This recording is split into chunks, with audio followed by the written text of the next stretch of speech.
Here we are. Awesome. First time in 2024. I am Lark Ambrose, mental fitness trainer, mindset coach, and your favorite accountability partner. That's by way of introduction. I help women and people in general going through any transitions with less stress.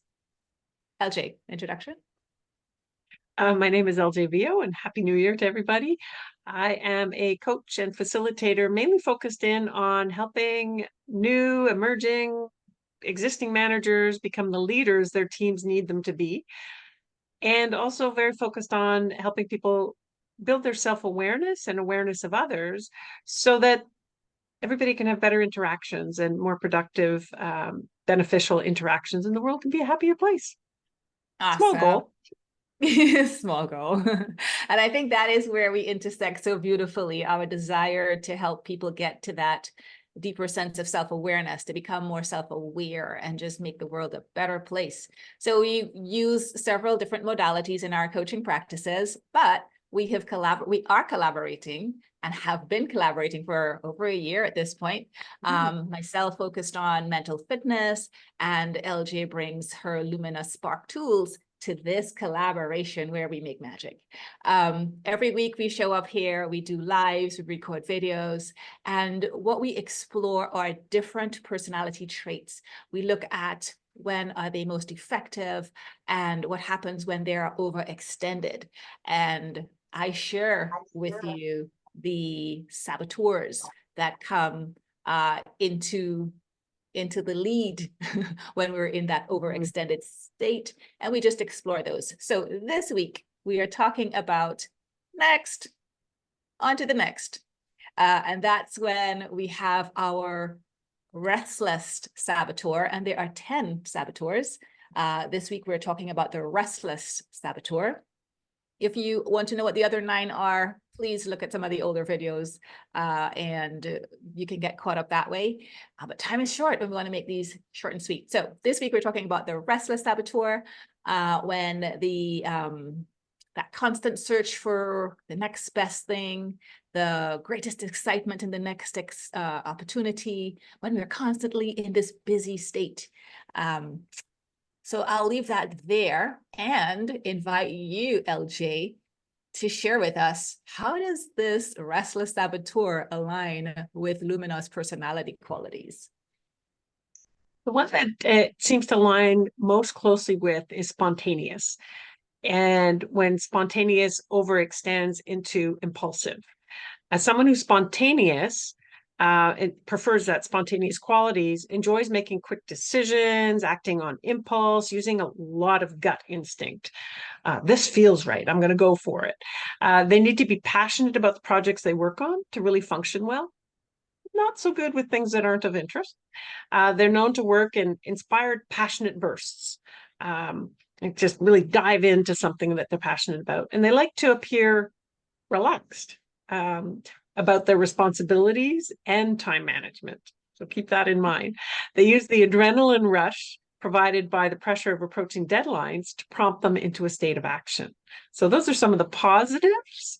But what are some of the characteristics of the restless saboteur, Lark, that can be helpful?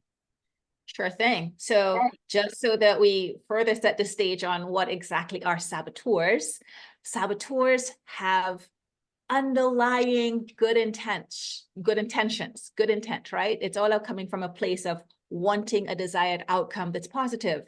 However, the saboteur is overusing and abusing these amazingly positive qualities so that it no longer serves. So the underlying strengths of someone who has a restless saboteur is that they're open and they're curious, they're spontaneous, they have contagious enthusiasm and a deep appreciation for life.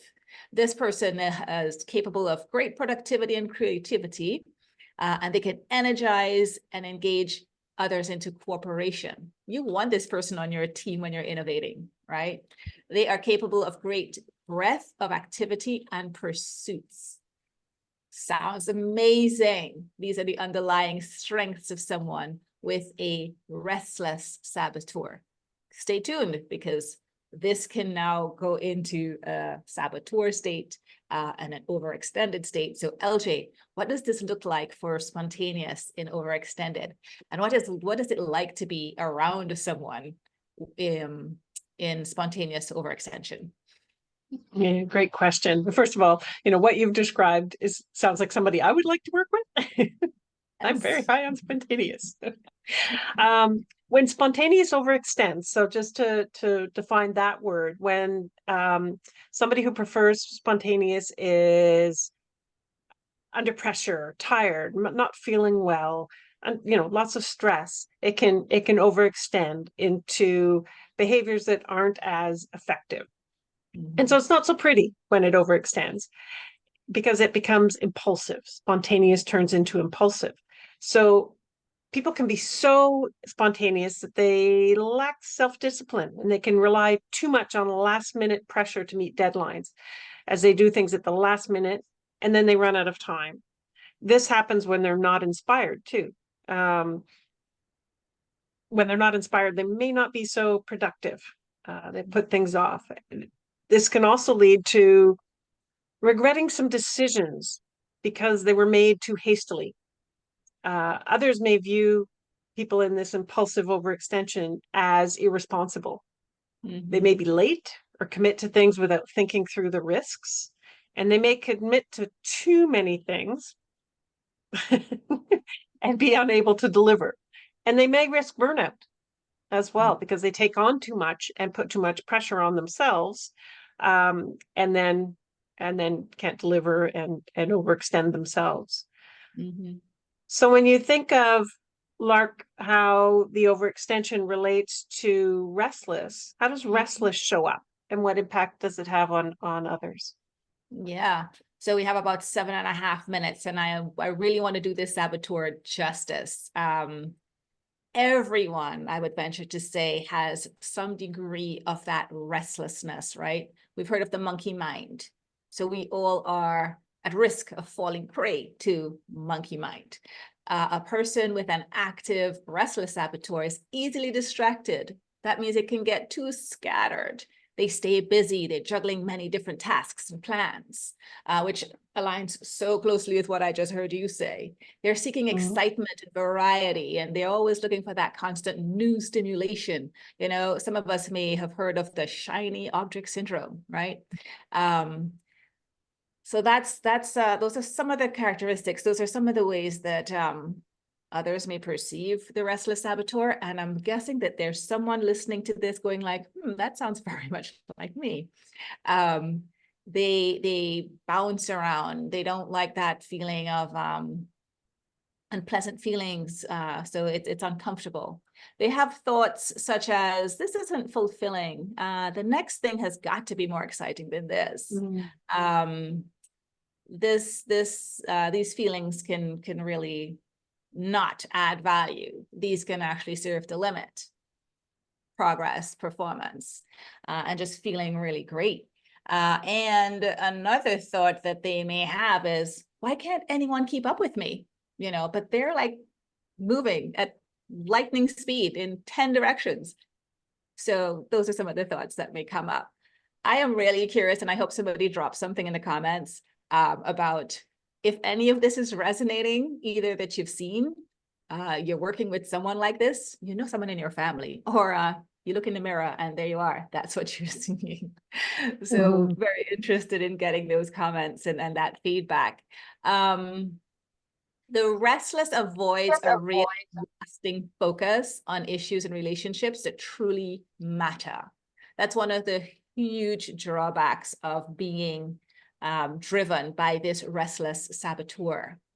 Others have a difficult time keeping up with the frenzy and chaos and are unable to build anything sustainable around it. So those are what I want to share about the restless saboteur. And as I always do, remind folks that if this is you, it's not a death sentence, it's not a life sentence. We highlight these traits and behaviors and thought patterns to bring attention to it, so that we can encourage you to do something about it, because we can work on all of these issues. So LJ, jump right in. Tell us about the the lining up here. Well, I think both the restless and the spontaneous to impulsive overextension can be challenging. And I'm thinking of colleagues and thinking of some personal experiences. So colleagues who perhaps, or a family member on the personal side of things, a friend, who are more on the conscientious side, where reliability and planning and structure is very important. They like to have a plan and stick to it and meet deadlines. Somebody who's more on the spontaneous or restless side, or sorry, impulsive or restless side, can be quite challenging to work with, right? Or to be around. Because you mentioned the word chaos. And that's sometimes what happens with impulsivity, right? Is chaos. So you have a plan, and then all of a sudden somebody comes along and throws all these wrenches into the plan because there's different ways of doing things, or let's try this, etc., or this could be better. So those are some of the challenges. That being said, when quick decisions are needed, or enthusiasm or inspiration, short-term projects that need somebody to jump in and be passionate about, with tight deadlines, because these folks work well under pressure, or situations that require being calm too, because somebody who's overextended into spontaneous and restless likes to present a calm approach, right? So these are great people to have on board, and it just really highlights that let's not judge, right? Let's not say this person's not a good worker, or drives me crazy because of these traits and the saboteur. Let's work together, and let's get out of overextension. Let's get into SAGE and work together and take advantage of everybody's strengths. Awesome. I'll get off my soapbox now.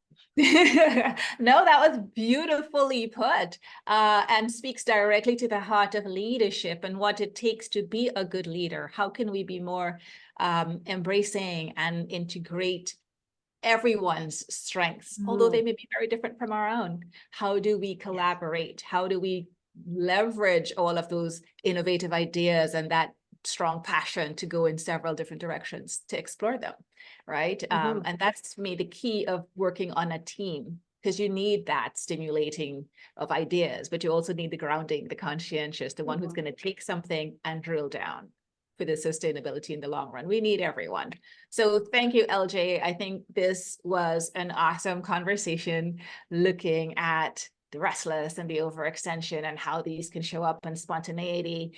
And I'm really hopeful that people take the next few days to reflect on, what are my thinking patterns?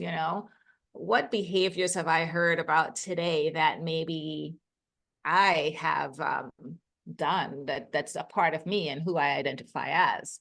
How is this affecting my work on a team or on a project? How are others perceiving me? And the same the other way around. What do you notice?